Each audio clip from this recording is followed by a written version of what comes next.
Book of Heaven, Volume 2, April 16th, 1899. Preparation for Communion. Offenses given to Jesus by his own. While I was in my usual state, Jesus invited me to go around to see what creatures were doing.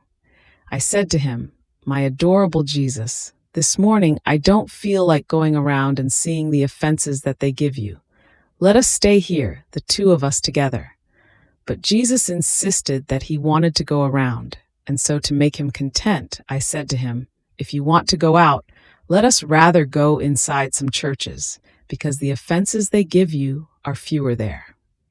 And so we went inside a church, but there also he was offended, more than in other places, not because more sins are committed in the churches than in the world, but because those are offenses given by his dearest ones, by the very ones who should lay down body and soul to defend the honor and the glory of God. This is why they reach his adorable heart more painfully.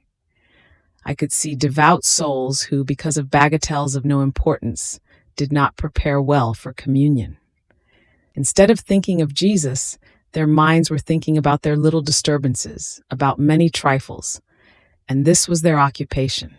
How Jesus pitied them, and how much pity they themselves aroused as they paid attention to so many straws, to so many specks, but then they didn't so much as glance at Jesus. Jesus said to me, "My daughter, how these souls prevent my grace from pouring into them. I do not look at the trifles, but at the love with which they come to me. Yet they make an exchange. They pay more attention to straws than to love. But while love destroys the straws, with many straws love cannot increase even a tiny bit. On the contrary, it is decreased. But what is worse about these souls is that they get so disturbed and they waste much time. They would like to spend entire hours with their confessors to tell all these trifles, but they never get down to work with a good and courageous resolution in order to root those straws out. What to tell you then, O my daughter, about certain priests of these times? It can be said that they operate almost satanically, reaching the point of making themselves idols of souls. Ah, yes, it is by my sons that my heart is pierced the most, because if others offend me more, they offend the members of my body, but my own offend me in my most sensitive and tender parts, deep into my inmost heart.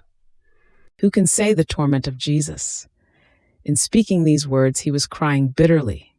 I did as much as I could to compassionate him and repair him. But while I was doing this, Jesus and I together withdrew into my bed.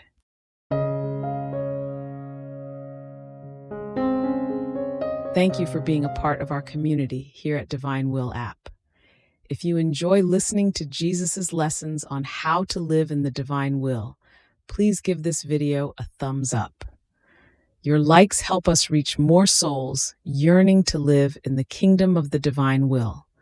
We'd love to hear your thoughts and reflections, so drop a comment below. Your insights not only enrich our community, but also inspire others on their spiritual journey. And don't forget to subscribe to our channel. By joining us, you're helping to spread the news of the kingdom of the divine will, so that together we can bring his kingdom to reign on earth as it is in heaven. In the divine will, always.